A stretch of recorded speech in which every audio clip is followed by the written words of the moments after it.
Selamat pagi Bapak Ibu dan saudara-saudaraku, apa kabar pagi ini? Semoga dengan anugerah Tuhan yang baru kita siap menjalani hidup dan semangat baru di hari ini. Senang sekali kita berjumpa kembali melalui Renungan Pagi edisi 8 Juni 2022. Saudaraku, bacaan kita pada pagi ini dari Kisah Rasul pasal 11 ayat 19 hingga ayat yang ke-21 demikian. Sementara itu banyak saudara-saudara telah tersebar karena penganiayaan timbul sesudah Stefanus dihukum mati. Mereka tersebar sampai ke Fenisia, Siprus, dan Antioquia. Namun mereka memberitakan Injil kepada orang Yahudi saja.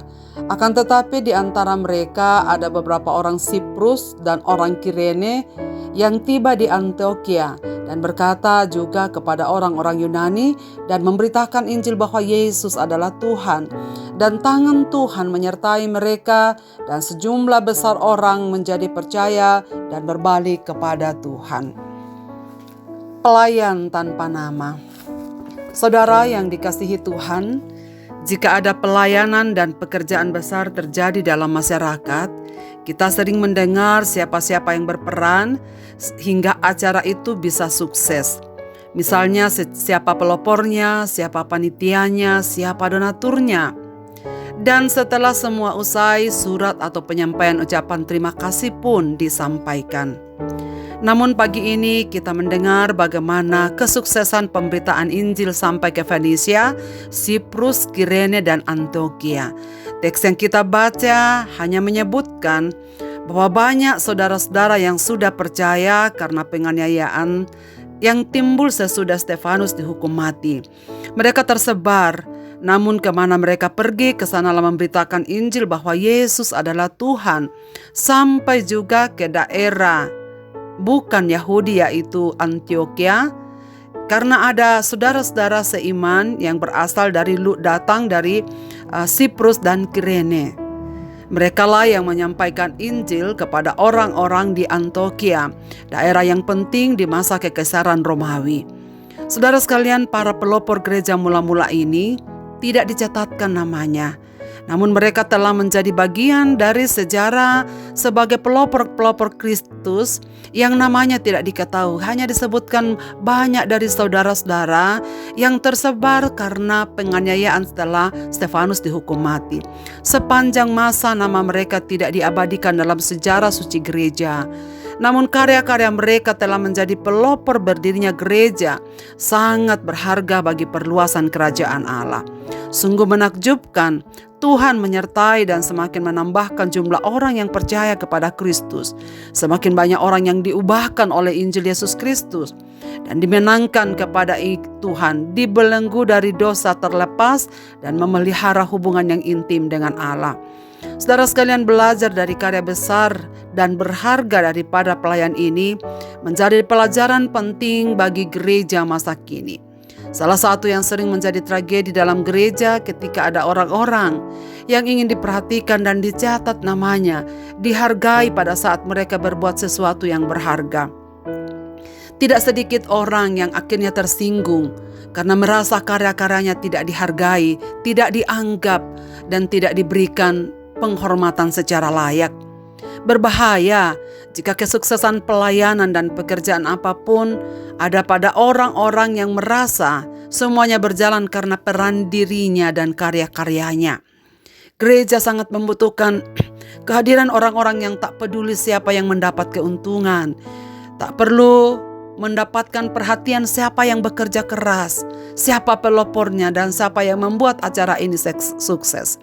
Yang penting adalah pelayanan itu selesai dikerjakan untuk hormat dan kemuliaan Tuhan, bukan untuk hormat dan kemuliaan setiap pribadi yang berperan di dalamnya.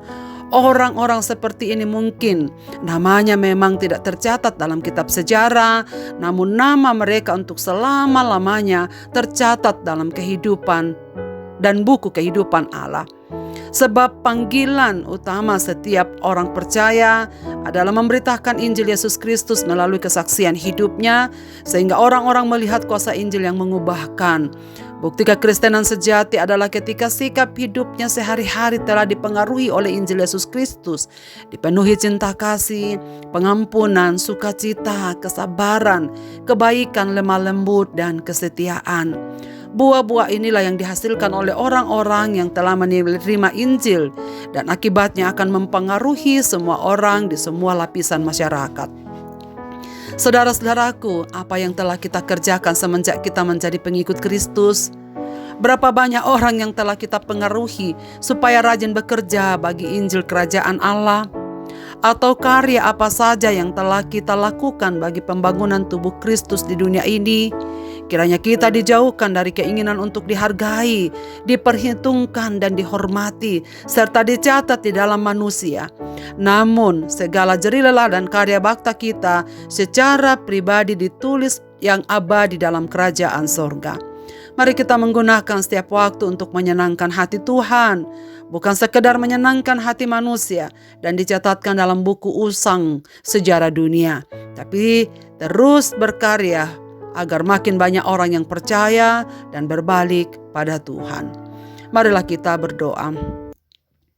Bapa di sorga, Bapa di dalam nama Yesus Kristus, kami bersyukur untuk firman-Mu pada hari ini, bagaimana Injil-Mu telah menjangkau orang-orang yang belum percaya kepadamu di daerah-daerah bukan bangsa Yahudi. Kami bersyukur karena nyata bahwa Tuhan tidak membeda-bedakan orang. Kami bersyukur Tuhan mencatatkan kepada kami peran anak-anak-Mu yang dituliskan tanpa nama di dalam kitab yang kami punyai, untuk mengingat jasa dan mengingat apa yang telah mereka perankan bagi pemberitaan Injil-Mu, sehingga banyak orang yang percaya kepada Tuhan dan berbalik kepadamu, ya Bapa.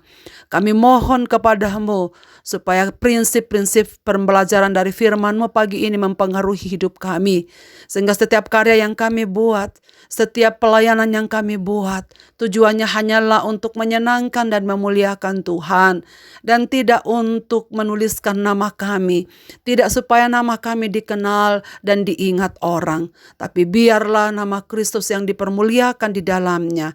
Berilah kekuatan kepada kami ya Tuhan, supaya kami tekun bersaksi dalam kesetiaan sebagai anak-anak-Mu, sehingga buah-buah roh yang nyata dalam hidup kami sebagai murid-murid-Mu menjadi alat kesaksian kami yang hidup bagi sekeliling orang yang ada di sekitar hidup kami. Sertai kami dalam pelayanan masing-masing di hari ini Bapa, baik di tengah-tengah keluarga kami, di tengah-tengah masyarakat, di tengah-tengah pekerjaan kami. Kiranya Tuhan memberkati hidup kami. Peliharalah kami dalam damai sejahtera-Mu, dan berikanlah kami kekuatan supaya kami tetap berpegang teguh dalam kesetiaan melayani Tuhan seumur hidup kami. Apapun yang sedang terjadi dalam kehidupan umat-umat-Mu, para pendengar renungan pagi ini, dimanapun mereka berada, Bapa tolonglah mereka, sertai mereka dan pimpin mereka, supaya mereka terus mengalami kehadiran Tuhan dalam kehidupan mereka di hari ini. Tuhan memimpin kami semua untuk mengalami kelegaan di dalam Dikau, sebab Engkaulah jawaban satu-satunya segala persoalan hidup kami. Dan karena itu kami serahkan diri di dalam tangan pimpinan-Mu. Dengarlah doa kami ini Bapa, kami bawa dalam nama Yesus Kristus Tuhan dan Juru Selamat kami. Amin. Selamat beraktivitas Bapak, Ibu, dan saudara-saudaraku. Tuhan Yesus memberkati kita dengan firman ini. Amin.